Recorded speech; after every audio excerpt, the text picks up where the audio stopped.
आप सुन रहे हैं ब्रह्म कुमारी इसका सामुदायिक radio station radio Madhuban 90.4 FM। सुनते रहिए, मुस्कुराते रहिए। नमस्कार, आप सुन रहे radio Madhuban 90.4 FM career option. इस कार्यक्रम में आप सभी श्रोताओं का बहुत बहुत स्वागत है। आज के शो में हमारे साथ है आस्था जी, जो हमारे बीच बैठी हुए हैं और आईटी सेक्टर में अपनी विशेष सेवाएं दे रही हैं। और जैसे कि आईटी नाम सुनते हमको बहुत बड़ा एक थोड़ा सा इमेज हमारा अलग हो जाता है और हम सोचने लगते हैं कि आईटी सेक्टर है क्या। तो वो सारी बातें आज क्लियर होगा, क्योंकि आज आस्था जी जो है हमें इन सारी चीज़ों के बारे में, आईटी फील्ड में हम किस तरह से एंट्री कर सकते हैं, किस तरह से हम उसमें काम कर सकते हैं और कैसे हमारे स्किल्स होने चाहिए, किस तरह का हमारा सोच होना चाहिए, वो सारी बातें आस्था जी बताएंगे। तो आप सभी की तरफ से आस्था जी का बहुत बहुत स्वागत है आज के शो में। धन्यवाद रमेश भाई, आपका इतना वार्म वेलकम सुन के मेरा हृदय बहुत गदगद किया। आपने मुझे यहाँ बुलाया, अपॉर्चुनिटी दिया कि मैं सबको अपना एक्सपीरियंस सुनाऊँ, उनको थोड़ा डायरेक्शन दे सकूं कि हम कैसे आईटी फील्ड में हम जा सकते हैं, उसमें क्या करियर ऑप्शंस हैं, क्या उसमें आपको स्टडी करना पड़ता है और क्या क्या आपको वेरियस ऑप्शंस मिल सकते हैं। आस्था जी, मैं यही जानना चाहूँगा कि शुरुआती तौर पे जैसे कि हम लोग 8वीं 9वीं 10वीं कक्षा में पढ़ रहे हैं, तो वहाँ से हम लोग आईटी फील्ड की तरफ जाने के लिए क्या क्या सोचें और किस तरह से हमारा वेस वहाँ से शुरू होता है? आईटी के लिए बेसिकली आपको थोड़ा क्रिएटिव होना चाहिए, जिसका लॉजिकल, जैसे बोलते हैं कि किसी का गणित बहुत स्ट्रांग होता है, मैथ्स में बहुत फास्ट कैलकुलेशन करता है, जी। उसको प्रॉब्लम्स के सॉल्यूशन निकालने में मजा आता है, पजल सॉल्व करने में मजा आता है। आईटी में ऐसे ही लोगों की जरूरत होती है जो क्रिएटिव होते हैं। अच्छा। बिकॉज वहाँ पे आपको एक प्रॉब्लम दिया जाता है, उसका आपको सॉल्यूशन देता है। वो प्रॉब्लम कैसा भी हो सकता है, कि आपको कोई इम्प्लीमेंटेशन करना है किसी ऑफिस में, उनको इंफ्रास्ट्रक्चर चाहिए, उनको वहाँ पे कंप्यूटर्स चाहिए, किसी को एक्सचेंज सेटअप करना है, सब जगह हमारा आईटी यूज होता है। आईटी सिर्फ प्रोग्राम लिखना नहीं होता कि आपने एक एप्लीकेशन बनाया और वो आपका आईटी हो गया। IT is very diverse. उसमें आपका बीपीओ भी आता है, उसमें आपके डिपार्टमेंटल स्टोर्स भी आते हैं, आपके एप्लीकेशंस भी आते हैं, आजकल मोबाइल एप्लीकेशंस भी बनते हैं। तो बहुत सारे फील्ड्स हैं जहाँ पे आप जा सकते हो। अगर आपको फिनेंस में भी जाना है तो वहाँ पे फाइनेंशियल पैकेजेस का टैली सीख के जा सकते हो। आजकल और एडवांस उसमें ऑप्शंस आ गए हैं, वो सीख के आप उसमें एंटर कर सकते हो। आजकल कंप्यूटर सब जगह यूज होता है, आप एडमिनिस्ट्रेशन में हो, स्कूल में हो, वहाँ पे भी यूज होता है। तो आपको बेसिक नॉलेज है तो आप स्कूल एडमिनिस्ट्रेशन में जा सकते हो, आप किसी ऑफिस में जा सकते हो, आप किसी स्टोर में जॉब कर सकते हो। तो आपके पास बहुत सारे हैं, लेकिन आपको पहले क्रिएटिव होना पड़ेगा कि आप अपने माइंड से क्या नया चीज सोच सकते हो और वो कैसे उसमें जा सकते हैं। एक मुझे लगता है कि हमारे पास अगर कंप्यूटर स्किल आ जाता है, थोड़ा बहुत हम अगर जैसे आप बताया कि क्रिएटिविटी अंदर, थोड़ा सा रचनात्मक हमारे अंदर अगर मन के अंदर है, तो उस चीज़ को लेकर हम कहीं भी आईटी सेक्टर में यानी किसी भी तरह का छोटे से लेकर बड़े जॉब तक जा सकते हैं। तो एक और बात मैं पूछना चाहूँगा, जैसे स्कूल लेवल में, एजुकेशन लेवल में हम लोग जब 10वीं या 12वीं पूरा करते हैं तो उसमें फिर आगे किस तरह से बढ़ना, एक हायर पोस्ट पे हमको जाना है, बड़े पोस्ट पे जाना है, कंपनी का बोर्ड ऑफ डायरेक्टर हो या मैनेजिंग लेवल में, मैनेजर्स लेवल में, तो उसमें क्या करना होगा? अगर आपको बहुत बड़े लेवल पे जाना है उसके लिए पहले थोड़ा एक्सपीरियंस चाहिए होता है। आप आईटी सेक्टर में एकदम से ऊंचे लेवल पे नहीं जाते हो, क्योंकि हम जो काम करते हैं that is very technical in nature, which is very low level. Then you take experience, start managing some people, आप एक टीम लीडर बनते हो, फिर आप एक प्रोजेक्ट मैनेजर बनते हो, फिर आप उस लेवल पे जाते हो कि आप बड़ा एक यूनिट संभाल सको, फिर आप बोर्ड ऑफ डायरेक्टर्स और उसमें जाते हो। जब तक आप उस लेवल तक जाते हो आपको मैनेजमेंट स्किल्स भी आ जाते हैं, अपनी क्रिएटिविटी के साथ you have management skills also. So जब दोनों कंबाइन हो जाते हैं you actually reach the higher level. अपना अगर एग्जाम्पल लूँ, मैंने एक सॉफ्टवेयर डेवलपर की तरह किया था। मैंने अपनी एजुकेशन में 12th तक मैथ्स पढ़ा था नॉन मेडिकल से, उसके बाद मैंने MCA किया था, BCA फिर MCA। उसके बाद मैंने एक छोटा सा जॉब स्टार्ट किया जिसमें मैंने प्रोग्राम्स लिखती थी, एक छोटा सा एप्लीकेशन बनाया। धीरे करते करते करते एक मेरे को टीम मिल गया 5 से 6 साल के एक्सपीरियंस के बाद। उसके बाद फिर मेरे को एक प्रोजेक्ट मैनेजर बनाया प्रोजेक्ट मैनेजर से और मैनेजर बना दी। अब मेरा नेक्स्ट लेवल, लेकिन इस लेवल तक आते आते मैंने बहुत कुछ मैनेजमेंट में सीखा, बिकॉज मैं अभी पहले खुद काम करती थी, फिर मेरे को थोड़े लोग मिले जिनसे मैं काम कराती थी, उनका काम डिसाइड करती थी, और साथ साथ जो प्रॉब्लम्स आते थे, जो क्लाइंट है, कस्टमर है, किसी का प्रॉब्लम है, उसके लिए हम सॉल्यूशंस बनाते हैं। उनके लिए हम अपनी क्रिएटिविटी यूज करके सॉल्यूशंस बनाते हैं, जो कि टीम डेवलप करती है। आप उनको हेल्प करते हो। जैसे जैसे आप बड़े होते जाते हो, आप बड़े प्रोजेक्ट्स पे बड़ी प्रॉब्लम्स में काम करते हो। तो ऐसे दोनों का कॉम्बिनेशन होता है। आपका जो आप पढ़ते हो स्कूल्स में, फिर आके कॉलेज में, वो आपका बेस बनाते हैं। फिर जब आप ऑर्गेनाइजेशन में जाते हो, कहीं जॉब करते हो, वो आपको मैनेजमेंट स्किल्स दे देते हैं। तो कंप्यूटर लाइन से आप दोनों स्किल्स पैरेलल में सीख लेते हो।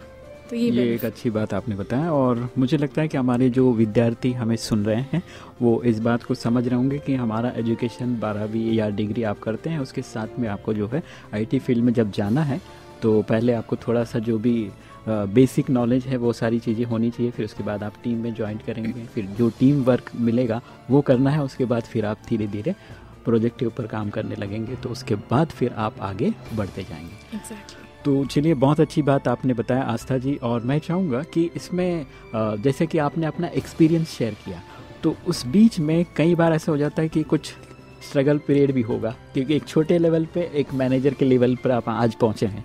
तो उसमें एक जो हाई जंप जो आपने किया है, तो उस जंप लगाने के बीच में जो स्ट्रगल पीरियड था वो किस तरह का था?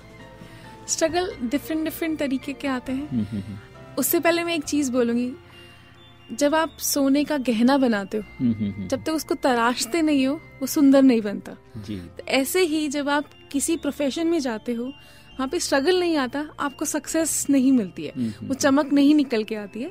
सिमिलर वेज मेरे को भी बहुत सारे स्ट्रगल आए थे, कंपनीज भी चेंज करना पड़ा था। कभी मैनेजर आपके जो बॉस होता है उसके साथ कभी मनमुटाव हो जाता है, कभी उसने डांट लगा दिया तो मन नहीं करता है। लेकिन उस सब में आपको अपना लक्ष्य पे ध्यान देना है, बिकॉज वो वैसा ही है जैसे हम अपने गहने को चमकाने के लिए उसे पॉलिश करते हैं। जब तक उसको चोट नहीं मारेंगे तो उसको नहीं आएगा। तो अपने आप को मोटिवेटेड रखना है ताकि आप अपने लक्ष्य पे अचीव कर सकें। So that is the key. अगर वो आपने संभाल के रखा है कि मेरा ये लक्ष्य है, मुझे वहां तक जाना है, तो कोई भी चीज आ जाए, कोई कितनी भी बड़ी परेशानी आ जाए, कितना भी स्ट्रगल करना पड़े, आपको कभी परेशानी नहीं होती। चलिए आस्था जी, बहुत अच्छी बात, आपने एक पॉजिटिव एंगल से अपने प्रॉब्लम्स को किस तरह से हम सोल्यूशन में डाल सकते हैं, और हमारे लक्ष्य को हम लोग अगर सामने लगते हैं तो संघर्ष नहीं लगेगा, वो आपने बताया। बहुत अच्छा लगा आपका ये जो तरीका है बताने का। एंड हमारे लिसनर्स सुन रहे हैं तो वो समझ गए होंगे कि आपको किसी भी तरह का आगे जो आपका लक्ष्य है उस तक जाने के लिए जो रास्ता है वो यही है कि छोटे से आपको ऊपर जाना है बड़े ओहदे तक। तो जब आप चलना शुरू करेंगे तो बहुत सारी चीज़ें होगी, ऊपर नीचे वाली बातें जो है, और जो आस्था जी के साथ भी हुआ, उन्होंने उन चीज़ों को नहीं देखते हुए आगे बढ़ा। तो इस तरह हमको भी हमारे फील्ड में जब हमको लक्ष्य ही हमारा है कि आगे पहुंचना है, तो छोटी छोटी बातों को नहीं देखना है। तो चलिए एक और बात मैं पूछना चाहूँगा, जनरली IT सेक्टर के लिए आप जैसे मैथमेटिक्स या क्रिएटिविटी, ये दो चीज़ों का स्किल जो है हमारे अंदर होना, ये बताया आपने। हाँ जी। और जो लोग पढ़ना चाहते, टेक्निकल या इन चीज़ों में नहीं जाना, पढ़ाई ज़्यादा उनका अच्छा है, जैसे लिखना हो, एप्लीकेशन टाइप करना हो, या कुछ थीम बनाना हो, रिलेटेड इस तरह के बात, क्या वो लोग भी इस फील्ड में जा सकते हैं? हाँ, हमारे यहाँ सब लोग जा सकते हैं, मतलब IT में। जैसे मैंने बोला, IT is not just application development. I am into application development, लेकिन सब लोग एप्लीकेशन डेवलपमेंट में नहीं जाते। जैसे हमारे यहाँ एक कंटेंट राइटर होता है जो कि कंटेंट लिखता है। हमारे यहाँ पे कुछ ऑडिटर्स होते हैं जो कि चेक करते हैं कि जो वेबसाइट्स बनाए हैं उनका कंटेंट वैलिड है। उनका एक फील्ड जो जिस पे मैंने भी काम किया था वो है मीडिया ऑडिटिंग। उस मीडिया ऑडिटिंग में हम चेक करते हैं कि TRP कितना है, उसके लिए डेटा कलेक्ट करते हैं, उस पर एनालिसिस करते हैं। ये भी कंप्यूटर्स में ही काउंट होता है। तो जिसको कंप्यूटर का बेसिक नॉलेज है, जिसको थोड़ा और कंप्यूटर ऑपरेशन करना आता है, तो वो डिफरेंट फील्ड्स में जा सकते हैं। अब जैसे आपने पढ़ाई किया, आपको लिखने का शौक है, तो आप पब्लिकेशंस में जा सकते हो। आपको जो फील्ड है, सब्जेक्ट वही रहेगा, लेकिन आपको कंप्यूटर यूज करना आना चाहिए। तो उसके लिए आप छोटे कोर्सेज करके और वो स्किल ऐड करके आप उस फील्ड में जा सकते हो। तो कंप्यूटर आपको सब जगह हेल्प करता है। आपका सेल्स में इंटरेस्ट है, आप सेल्स पर्सन बन के फिर आप सेल्स मैनेजर बन सकते हो। तो यानी किसी भी तरह का कला है, बस उसको यूज़ करना आना चाहिए उस फील्ड में जाकर। हाँ जी, तो ये आपने जनरली बताया मुझे, और चलिए बहुत अच्छी बातें आप बता रहे हैं। और मुझे लगता है कि हमारे जो श्रोतागण सुन रहे हैं, माता पिता या बच्चे जो स्टूडेंट हैं वो सुन रहे हैं, तो उनके लिए बहुत ही अच्छी जानकारी मिल रही है। और मैं चाहूँगा कि आप थोड़ा सा बुक और पेन साथ में रखिए, क्योंकि जो चीज़ें अच्छी लगती है उसको ज़रूर लिख के रखिए, ताकि आपको आगे फिर किसी से पूछना नहीं पड़ेगा। अगर आप लिख के रखते हैं, आप इसी फील्ड में जाना चाहते हैं, IT फील्ड में ही, तो आपके लिए बहुत काम की चीज़ें हैं। तो लिख कर रखिए ताकि आपको समय पर वो चीज़ें याद आ जाए और आप उनको पढ़ के फिर आप अपने स्किल को यूज़ कर सकते हैं, आप आगे बढ़ सकते हैं। तो बहुत सारी बातें और भी हम करेंगे, लेकिन अभी लेते एक छोटा सा ब्रेक, सुनते हैं एक बहुत ही प्यारा सा गीत। आप सुन रहे हैं ब्रह्म कुमारी का सामुदायिक radio station radio Madhuban 90.4 FM पर करियर ऑप्शन, और हम बात कर रहे हैं आस्था जी से। सुनते रहो, मुस्कुराते रहो।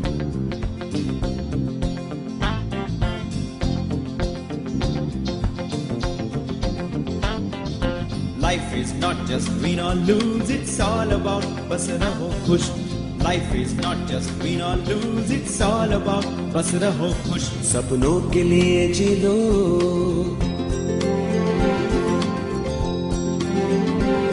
सपनों के लिए जी लो, अपनों के लिए जी लो, गैरों के लिए जी लो, अब रब के लिए जी लो, मकसद के लिए जी लो, पर्पस के लिए जी लो, परमार्थ के लिए जी लो, पुरुषार्थ के लिए जी लो।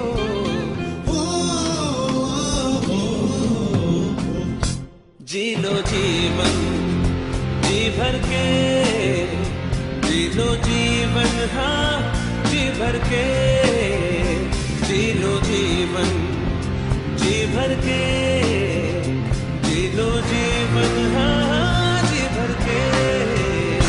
Love your life, a gorgeous life, acknowledge life, challenging life.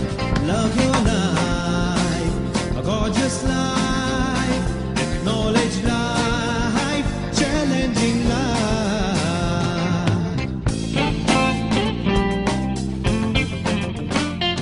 कुछ लोग हैं इस दुनिया में जो आपसे प्यार है करते, जीवन हो आपका सुखमय ऐसी प्रेयर है करते। There is someone for you who wants to help you. Always remember that you are not alone. जीवन में गिरना उठना फिर गिरना और संभलना, गिर उठने का जो खेल है बस इसका नाम है जीना।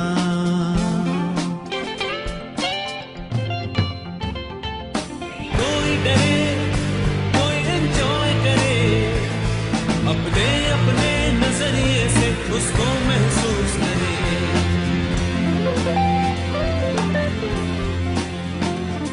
एक उलझन सी जब हो मन में, कंफ्यूजन टेंशन हो मन में, एक उलझन सी जब हो मन में, कंफ्यूजन टेंशन हो मन में, जिए या अपनी जान दे उस वक्त थोड़ा सा ध्यान दे।